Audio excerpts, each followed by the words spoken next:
My name is Charlie F. Pierce, U.S. Army, Specialist 4th Class.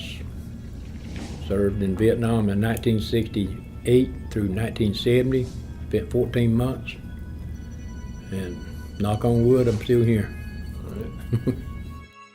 Were you drafted or did you enlist? I was already drafted, but I went in 72 hours prior to my draft, so I'm RA instead of U.S.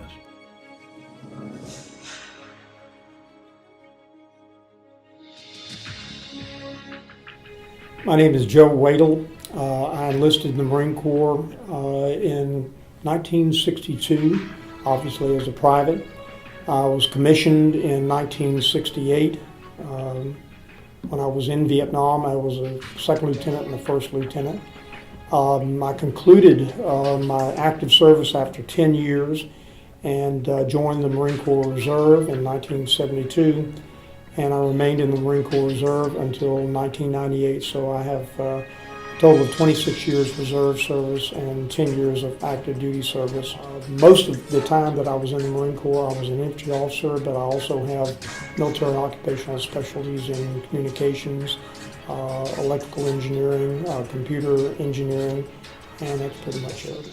He allowed me to go to the field on some recon missions, and after that I was able to form my own team. So I got a chance to actually put in 9 recon patrols during the 6 months I was with that organization before coming home. My name is Ron Echols. I was in the Marine Corps from 64 to 68. When I left, I was a second lieutenant. I had made staff sergeant in 3 years in the Marine Corps, which is pretty hard to do. And I got a battlefield commission to second lieutenant before I got out. September 1968, we went up to Conti Inn, which is right on the DMZ, which is a very hot area. There was no civilians in that area. If you ran into something, it was going to be the North Vietnamese Army, which was their well-trained, well-uniformed, probably one of the best-trained armies in the world.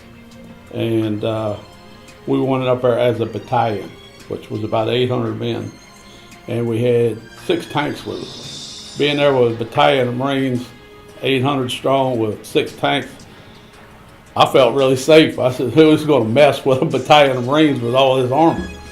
Yeah, well, that division of NVA that we ran into didn't have my sentiments. They were a little over 3,500 of them, and they ambushed us, and within 15 minutes we had 1 tank left. My name is Joe Washington. My rank was E4 when I left the Marine Corps. I had 2 years of active duty and 4 years of reserve. I went in May of 68 and my termination was in May of 74.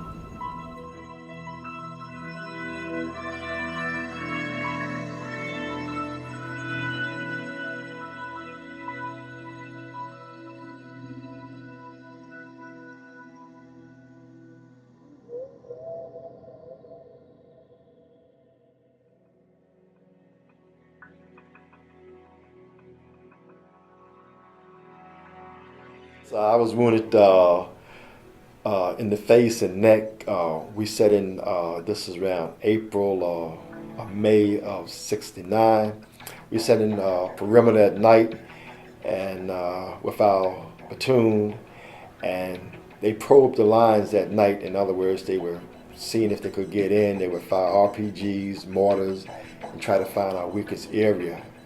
I was in the foxhole with a guy named Lance Corporal Sullivan out of Brooklyn, New York, and I was on duty. We had an hour on and an hour off, and on my hour, I saw a flash to my right, and all of a sudden it felt like a huge individual had smacked me upside the face, and I put my hand up there, and I could feel my blood, and I could smell it. I'll never forget that smell. And I said, Sully, I'm hit. And he came out of his foxhole with his M16 on fully automatic, and he just sprayed the area in front of us. My name is Greg Lee.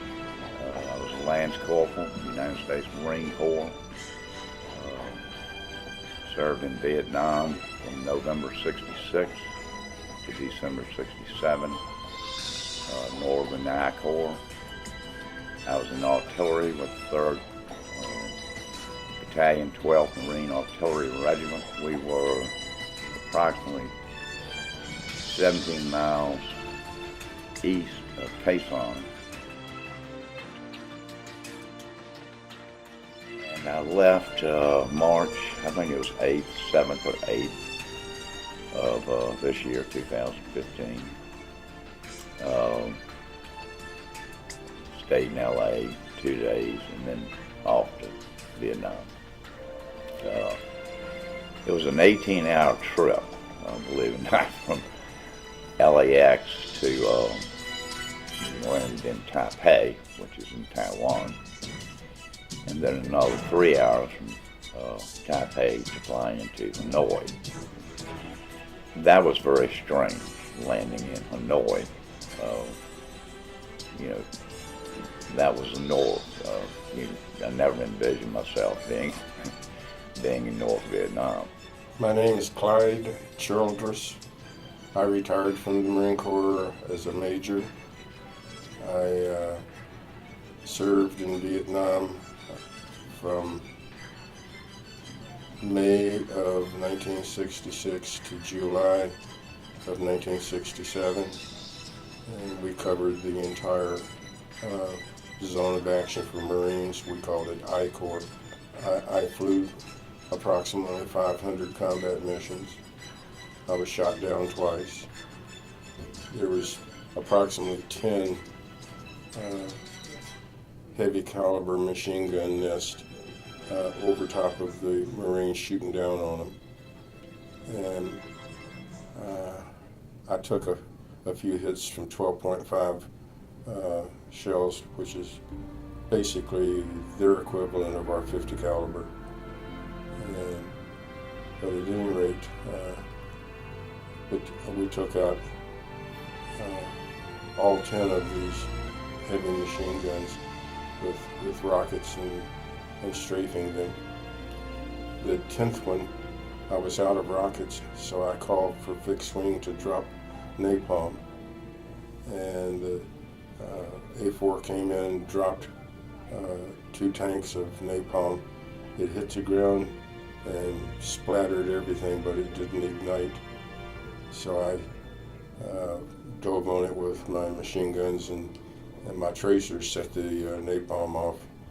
And as we flew right over top of the machine gun nest, we saw about 10 enemy that was engulfed in the flames.